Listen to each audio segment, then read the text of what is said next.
Bien, buenas tardes. Continuemos con la sexta clase.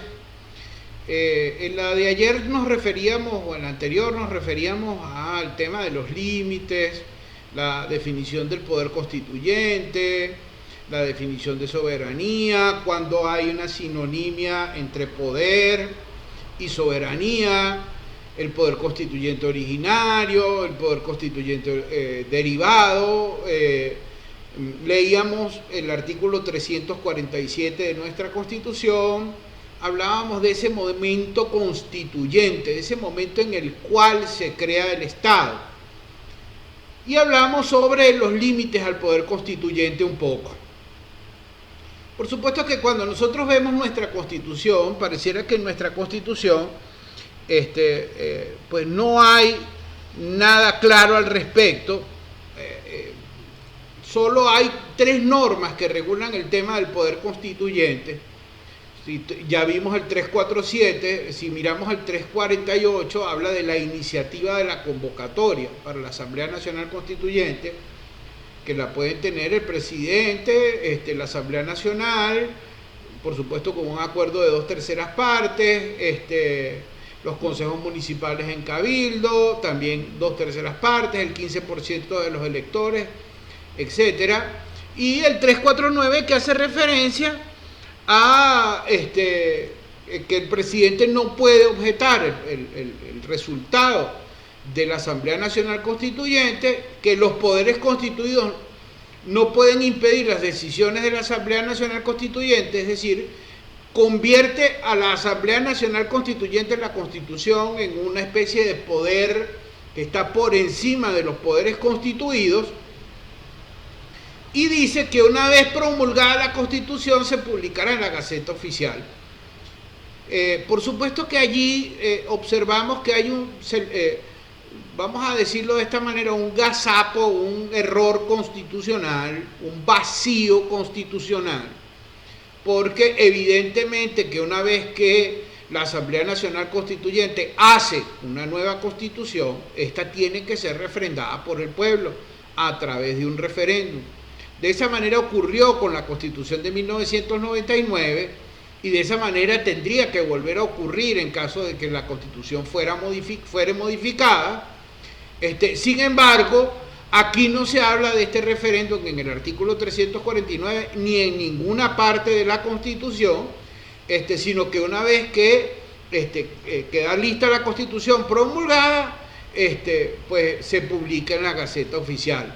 Por supuesto, si hacemos un símil con la promulgación o con lo que significa la promulgación en términos de hacer una ley, del proceso de formación de las leyes, necesariamente tendríamos que decir que con la firma del presidente de la República. Ese es el acto de la promulgación, sanción y promulgación. En ninguna parte está este referéndum, pero mis queridos estudiantes, yo creo que es un requisito que, aunque no aparezca escrito en nuestra Constitución, es un requisito que ya forma parte pues del proceso en el cual necesariamente se hace una nueva Constitución. Por supuesto que el procedimiento de reforma y el procedimiento de enmienda pues son completamente diferentes, o sea, llevan otra vía. Estamos en todo caso refiriéndonos al artículo 346, 47, 48 y 49 de nuestra Constitución. Fíjense que cuando nosotros hablábamos de los límites a la Constitución, hablábamos de los límites materiales. Esto sería lo que se denominan, o sea, algunos doctrinarios, algunos estudiosos del derecho denominan las cláusulas pétreas o principios pétreos. Por ejemplo, la fórmula democrática, por ejemplo, la fórmula republicana, en algunas constituciones. Por ejemplo, unos años atrás hubo con la Constitución en Honduras y un presidente de apellido Zelaya, un problema relacionado con él trató de modificar una cláusula de la Constitución que era una cláusula pétrea, y pues el poder militar reaccionó sacando al presidente del país, incluso hasta de manera jocosa, porque pues supuestamente salió pues casi que en paños menores, lo montaron en un avión y lo dejaron en Costa Rica. Él trató de convertir la democracia representativa, que es una cláusula pétrea, la exigencia de una democracia representativa, que es una cláusula pétrea en la Constitución hondureña, y la trató de llevar a un modelo de democracia participativo copiado del modelo venezolano, y pues esto fue imposible porque se trataba de una cláusula pétrea. También le denominan cláusulas de intangibilidad. Están en algunas constituciones, está de manera expresa, en otras no. Por ejemplo, en la Constitución francesa, en el artículo 89, dice que la forma republicana no puede ser objeto de reforma. Por ejemplo, en la Constitución brasileña igual, el Estado federal, el voto directo, el secreto universal y periódico, el principio de separación de poderes y los derechos y garantías individuales son cláusulas pétreas de la Constitución brasileña. Entonces, evidente, y estas no necesariamente tienen por qué estar escritas o no escritas, es decir, por ejemplo, la forma republicana en el caso venezolano, yo la considero una cláusula pétrea. Jamás nosotros hemos tenido ninguna referencia a la monarquía de manera importante. Tampoco, como lo explicábamos en la anterior clase, hemos tenido una referencia a una religión en específico, y tampoco a una ideología en específico, a una ideología política en específico. Yo creo que allí nosotros tenemos ejemplos de cláusulas que el maestro Ferrajoli le denomina en una obra que se llama Democracia y Garantismo el núcleo duro de la Constitución. También le denominan la esfera de lo indecidible, es decir, son aspectos sobre los cuales nadie puede ir. Yo usualmente cuando damos estas clases, por lo general son clases muy polémicas, yo genero ejemplos muy polémicos. Les pongo como ejemplo un salón de clase que sea una república, y que viene un grupo a querer pintar el salón, y hay una elección con relación al salón, y unos dicen que es negro, otros dicen que es morado, otros dicen que es pues un colorcito azulito clarito, otro verdecito clarito, etcétera, pero que gana el 51%, con el 51% gana el negro. Y preguntamos con relación a este tipo de decisiones. Pensamos que se trata de decisiones que no son democráticas, pensamos que se trata de cláusulas pétreas de la Constitución, y de ahí esta explicación tan importante con relación al poder constituyente originario derivado y los límites que debe tener pues el poder constituyente. Hay quienes piensan que evidentemente lo puede cambiar todo. Si nosotros miramos el 347, pareciera que en Venezuela han escogido, por vía de la Constitución, se ha escogido que el poder constituyente puede cambiarlo todo. Sin embargo, yo considero que esta sería una hipótesis de una norma constitucional que tiene visos de inconstitucionalidad. ¿Cómo haríamos, por ejemplo, con la mitad del país? Imagínense, por ejemplo, que nosotros escojamos la religión musulmana como religión en un estado, en nuestro estado venezolano. ¿Cómo hacemos con los que no les gusta la religión musulmana? ¿Se van de Venezuela? Quedaron apátridas, quedaron fuera del ordenamiento jurídico, están obligados a cumplir con los preceptos de esta teocracia. Evidentemente que todas estas preguntas apuntan a un elemento que es fundamental. Hay decisiones que no se pueden tomar y hay decisiones que sí se pueden tomar. A esto hace referencia, por supuesto, el ejercicio del poder y evidentemente que pues la clase de hoy pues dirigida a esto. Yo creo que el tema por ahora va a generar las suficientes preguntas como para que se abra alguna especie de pequeño debate a la hora de las preguntas y respuestas.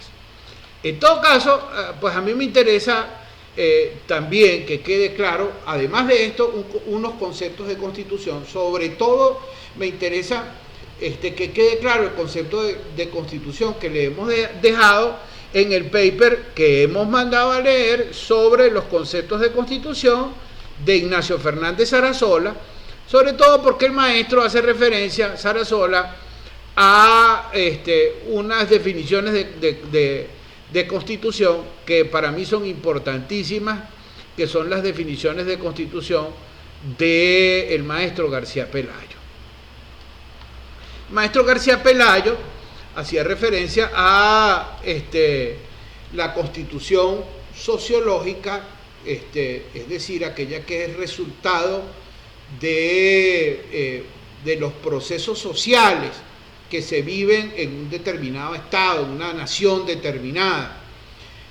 Habla del concepto racional normativo, por supuesto, y de la constitución histórica. Por favor, esto es importante que lo leamos con detenimiento y que revisemos con todo detenimiento estos conceptos de constitución, porque son materia de examen. Son materias tan importantes que es necesario que las revisemos.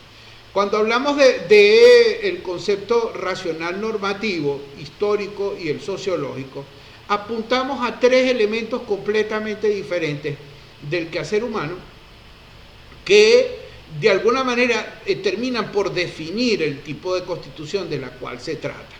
Por supuesto, si hacemos referencia al tema histórico es porque la constitución es el resultado de un proceso que se va gestando de manera histórica. Podríamos poner unos ejemplos históricos con relación a esto. Fíjense que la Revolución Francesa comienza en 1783 y la Declaración de los Derechos del Hombre y del Ciudadano se da en 1789. Pero en ese decenio, desde el 83 al 93, se dieron 3 constituciones. No podemos perder de vista que había 2 bandos en pugna. Por un lado estaban los jacobinos, que eran los reformistas, vamos a decirlo así, quienes estaban en contra de la institución más importante del momento, que era la monarquía, y estaban los girondinos, que eran elementos favorables al régimen monárquico. Durante esos 10 años se dieron 3 constituciones. Y por supuesto que de haber quedado la constitución jacobina como la constitución francesa de allí en adelante, esta hubiera sido resultado precisamente de un proceso histórico que se venía viviendo en Francia, no desde ese momento, sino desde muchísimos años atrás, que presentaba un descontento en las clases sociales populares porque no hallaban elementos de justicia social, elementos de justicia económica que les permitiera un mejor nivel de vida. Allí tiene un buen ejemplo de constitución histórica. Por supuesto que una constitución sociológica responde a estos elementos, a las corrientes sociales que se van moviendo dentro de la nación. Allí incluso valdría la pena hacer una escisión, una precisión. Si nosotros hablamos de Estado, hablamos de la existencia de 3 elementos: territorio, población y poder. A esto le conocemos con el nombre de los elementos existenciales del Estado. El Estado no existe si no hay territorio, si no hay población y si no hay poder político. El poder político, por supuesto, es expresado a través de la Constitución. El territorio, ya sabemos, es el espacio geográfico en el cual se ubica una determinada población, y ya entraremos a definir incluso lo que se llama población. Por supuesto, vamos a distinguir el concepto Estado del concepto nación. En el concepto nación no estamos haciendo referencia al poder político, sino hablamos de un pueblo que se encuentra en un territorio determinado, pero que no implica necesariamente este concepto de organización jurídica. Es importantísimo entonces que, por supuesto, estos tres conceptos de constitución, el histórico, el racional normativo y el sociológico, queden sumamente claros en el análisis, y para eso incluso en su momento volveremos de acuerdo a revisarlos, ¿no? La decisión constituyente representa el origen de un sistema constitucional. Cuando hablamos del racional normativo nos desligamos de ataduras históricas o ataduras sociológicas y nos referimos específicamente que vamos a hacer una constitución que contemple, perdonen la tautología si la hay, desde el punto de vista de la mente, de la racionalidad, los elementos mínimos que debe comprender una constitución. Debe contener principios, debe contener valores, debe contener una carta de derechos, debe contener la estructura del Estado, debe establecer unos límites, unos procesos. Eso es lo que racionalmente debe tener pues, una constitución. Evidentemente que yo diría que la Constitución norteamericana podríamos decir que es la que responde a estos conceptos pues más racionales, diríamos así. O sea, cuando nosotros revisamos, por ejemplo, el Federalista, vemos que lo que se imaginaron los padres fundadores de los Estados Unidos es lo que efectivamente es esa nación en este momento. Es decir, por supuesto que la diseñaron de esa manera, aun cuando también podríamos decir que respondió a procesos históricos. Pero fíjense, no tanto respondió a procesos históricos porque yo creo que es más racional normativa, porque fíjense que la independencia fue en 1776 y la Constitución fue, la ponen en vigencia 20 y pico, 1787, si mal no recuerdo, ponen en vigencia la Constitución de los Estados Unidos, es decir, que mediaron unos cuantos años antes de ellos darse una Constitución. Creo que pensaron bien sus cosas. Por supuesto que hay otras distinciones, y con esto ahí sí ya les pediría que revisen las láminas que hacen referencia a los tipos de constitución, que creo que es importante, aunque es un tema que el programa lo pide, que revisemos los tipos de constitución. Yo prefiero abordar temas que tengan pues una importancia capital diferente, pero como el programa lo pide, pues nosotros cumplimos a pie de juntillas con lo que dice el programa, y en ese sentido hay que revisar este laminario. Por supuesto que hay distinciones y criterios para distinguir las constituciones, pero tendríamos también, si vamos a referirnos a conceptos de constitución, por supuesto que una constitución, que es la constitución teórica, y una constitución real. La constitución real es la que verdaderamente rige frente a la constitución teórica, que es la constitución que está escrita. Y yo creo que esta distinción vale la pena hacerla, sobre todo por el proceso que vivimos en Venezuela. Muchas normas, muchos procesos que están en la Constitución, en la teoría, en la práctica no se dan, no están presentes. Fíjense que cuando vemos, por ejemplo, hay una norma, a mí jamás se me va a olvidar esta situación que ocurrió en Venezuela en estos últimos 20 años. Cuando ustedes miran las competencias relativas a puertos, aeropuertos, es decir, ¿quién gestiona el tema de puertos y aeropuertos en el Estado venezolano? Esta competencia está establecida directamente para los estados, así lo establece nuestra Constitución, y sin embargo esto es gestionado directamente por el Poder Central. Ahí tienen ustedes un buen ejemplo de cómo en la Constitución real es una y la Constitución teórica es la otra. Existen otros criterios, evidentemente, para distinguir constituciones. Por ejemplo, hay uno muy famoso de si la Constitución se trata de una Constitución escrita o una Constitución no escrita, de acuerdo a si esta está en un documento con una cantidad de normas como nosotros conocemos nuestra Constitución, o si este documento no existe.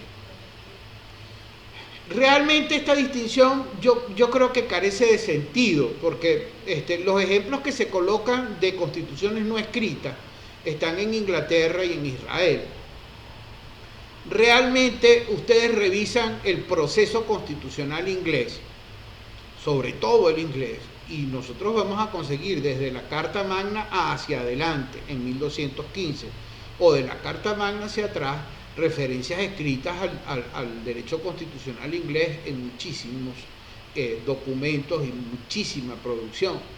Entonces, realmente no es que no esté escrito, lo que pasa es que no hay un librito con 300 normas, con 400 normas, que establezca el artículo 1, el 2 y el 3, pero igualito tienen las mismas normas y principios constitucionales que tiene cualquier Estado. Entonces, yo creo que esta distinción no es tan cierta, ¿no? Realmente entre constituciones escritas y constituciones pues no escritas. Y por supuesto una constitución, el ejemplo de la constitución escrita, el típico sería pues nuestra constitución venezolana. Dependiendo de la autoridad a través de la cual emana, que sería el criterio, entonces podríamos tener constituciones pactadas, constituciones otorgadas. Las otorgadas son las que otorga el rey en el caso de la monarquía. Yo impongo esta constitución. Hay constituciones que tienen estas características de pacto y evidentemente un ejemplo de esto sería la constitución de 1961. En 1961 no vivimos nosotros una Asamblea Nacional Constituyente, sino que el mismo órgano legislativo tomó facultades constituyentes, se produjo un pacto que se denominó el Pacto de Punto Fijo, con los grandes partidos o los partidos más importantes, partidos políticos más importantes de la época, Acción Democrática, COPEI, Unión Republicana Democrática, entre otros, y de allí sale un pacto con una constitución que tenía 250 normas, alrededor de 250 normas, es decir, fue una constitución de estas que denominamos pactadas o consensuadas. Y por supuesto las constituciones que devienen del proceso constituyente.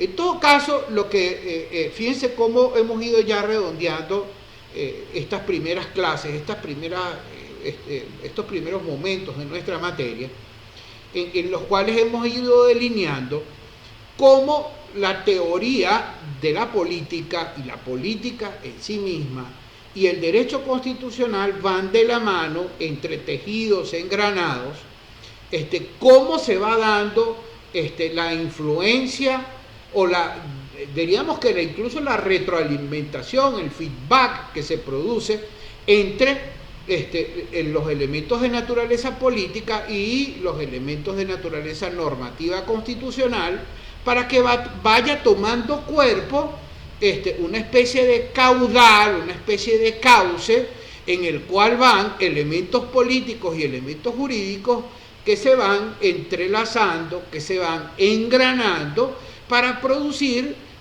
una vida jurídico-política del Estado. Por supuesto que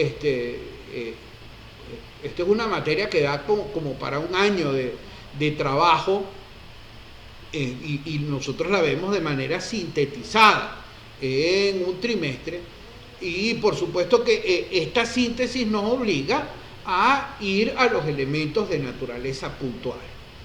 Por supuesto que se convierte en un reto mayor cuando tenemos que impartir clases de esta manera, porque de producirse la interacción en tiempo real, evidentemente que el proceso de comprensión se va dando de una manera que es completamente diferente. Yo creo que, pero por ahora, estos primeros elementos que están en la unidad 1 de nuestro programa de la teoría política constitucional, creo que han ido tomando cuerpo suficiente como para que estas primeras semanas se vaya comprendiendo la materia. Hoy terminaremos un poco antes, por cuanto de alguna manera creo que hemos redondeado los conceptos por completo. No perdamos de vista, por supuesto, entonces, que tenemos claros conceptos de constitución, nos hemos referido al maestro García Pelayo, tipos de constitución, supremacía constitucional, poder constituyente originario, poder constituyente derivado, límites al poder constituyente y por supuesto entrelazados en las normas constitucionales. Hasta ahora hemos visto las primeras normas que se refieren a valores y principios constitucionales definidos desde el punto de vista axiológico y relacionados desde el punto de vista político, pero pues también hemos ido revisando las normas que van de alguna manera siendo receptáculo de estos principios que en un momento determinado fueron de naturaleza política y que se constitucionalizaron mediante la introducción en nuestra Carta Magna. Por el día de hoy hemos terminado.